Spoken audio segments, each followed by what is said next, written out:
خواتین و حضرات، تنہائی کی جو سیریز کا سلسلہ ہم نے آپ سے بہت ہفتے پہلے شروع کیا تھا، اس کا آج اس کی آخری قسط یعنی آخری ویڈیو اس حوالے سے اس موضوع پر، اور اس میں ذکر کرنا چاہتا ہوں اپنے معاشرے کے ایک مارجنلائزڈ، سٹگمیٹائزڈ اور بہت ہی ایسے طبقے کے جن کو مظلوم کہتے ہوئے بھی میرا جو جی ہے وہ اداس ہوتا ہے، کیونکہ وہ شاید مظلومیت کی جس کیفیت اور جس سطح پر ہے اس کے لیے یہ لفظ کم پڑتا ہے۔ یہ وہ لوگ ہیں ہمارے معاشرے کے جنہیں ہم سڑکوں پر ٹرانسجینڈرز اور ٹرانسویسٹائٹس یعنی ایسے لوگ جن کو ہم عام زبان میں خواجہ سرا کہتے ہیں، اور کبھی کبھی ان کے لیے اس سے بھی عجیب و غریب لفظ، بہت ڈیروگیٹری الفاظ ان کے لیے استعمال کرتے ہیں۔ یہ جو لوگ ہیں جن کو آپ سڑکوں پہ بھیک مانگتے ہوئے دیکھتے ہیں، مختلف محفلوں میں ناچتے گاتے دیکھتے ہیں، یہ بھی شاید معاشرے کے اندر انتہا درجے کی تنہائی کا شکار ہیں۔ جی کانپ اٹھتا ہے جب ہم ان کی زندگی کے اندر جھانک کر دیکھتے ہیں۔ ان کی تنہائی کیسی ہے؟ ان کی تنہائی اس طرح ہے جیسے کہ ان کے اپنے ماں باپ ہی نے انہیں دھتکار دیا ہو، ابینڈن کر دیا ہو، چھوڑ دیا ہو۔ کیسے اس ماں نے اس بچے کو 10 سال کی عمر میں یا 12 سال کی عمر میں اپنے سے جدا کیا ہوگا؟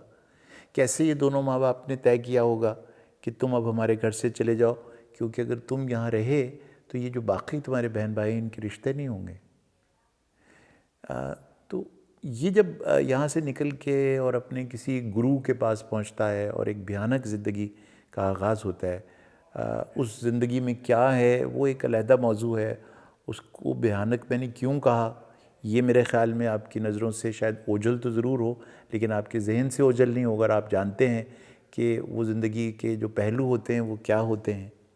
لیکن اس کی جو تنہائی ہے وہ اس بات کی تنہائی ہے کہ اس کے دکھ کو، اس کے عذاب کو، یا اس کی اس کیفیت کو جس میں وہ ہے، کوئی ریکگنائز کرنے کے لیے تیار نہیں ہے۔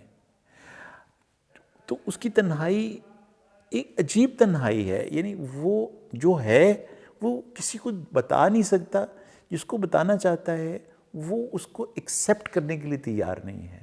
یوں سمجھیں کہ جیسے ایک دیوار سی حائل ہے اس کے اور باقی دنیا کے درمیان۔ یہ جو دیوار ہے یہ کوئی شیشے کی دیوار ہے، ایسی دیوار ہے کہ جہاں ہم سب اس شیشے کے پرلی طرف اس خواجہ سرا کو دیکھ تو رہے ہیں لیکن دیکھ نہیں رہے، سن تو رہے ہیں لیکن اس کی خاموشی نہیں سن رہے، اس کی مسکراہٹیں، اس کی آہیں صرف اشارے کنائے تک محدود ہیں ہمارے لیے۔ اس کے پیچھے چھپا ہوا جو درد ہے، اس کے پیچھے چھپی ہوئی جو کیفیات ہیں، وہ نہ ہمیں دکھائی دیتی ہیں اور شاید ہم دیکھنا بھی نہیں چاہتے انہیں۔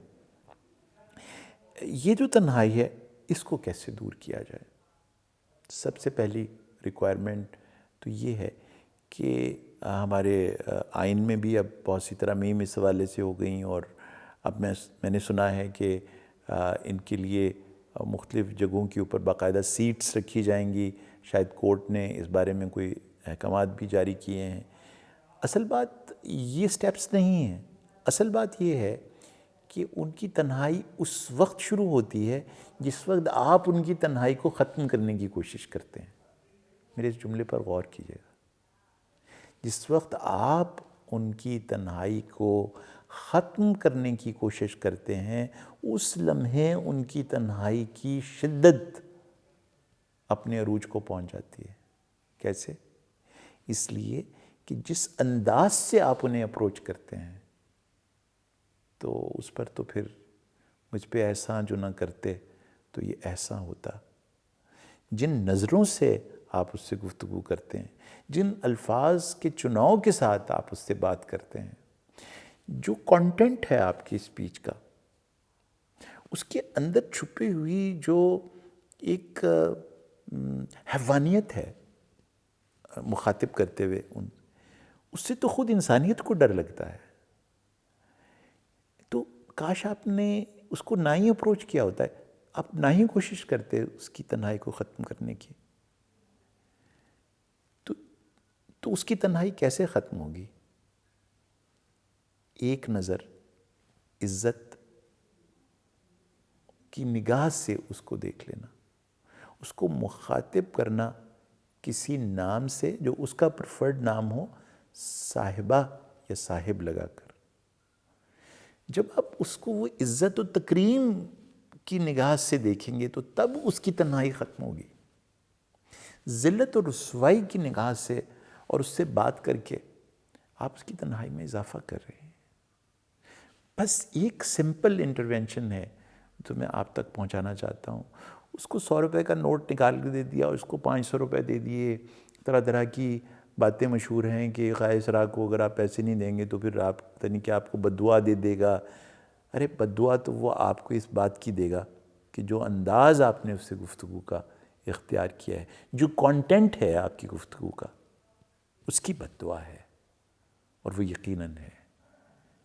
اور وہ کسی سکے سے، چند نوٹوں سے وہ بددعا کا زہر ختم نہیں ہوگا. احترام، عزت،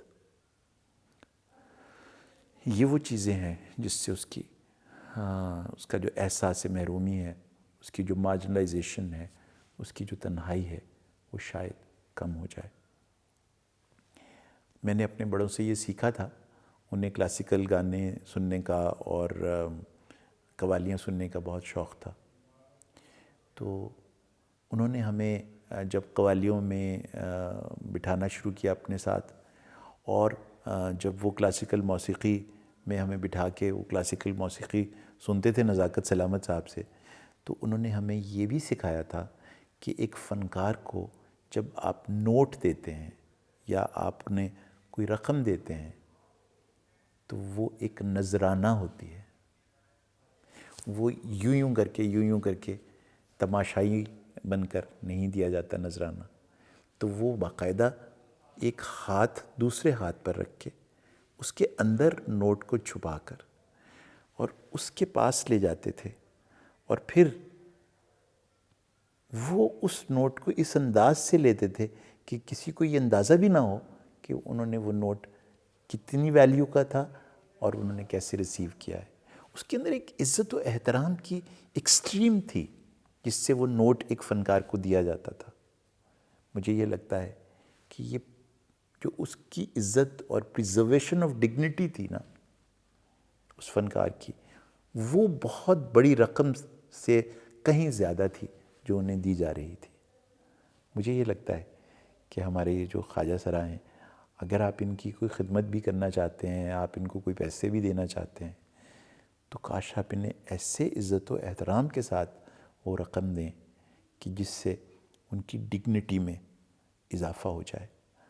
تھوڑی سی دیر کے لیے صحیح انہیں یہ لگے کہ ایک عزت کی نگاہ نے اسے دیکھا ہے اور ایک عزت کے ہاتھ نے اس تک وہ مدد پہنچائی ہے.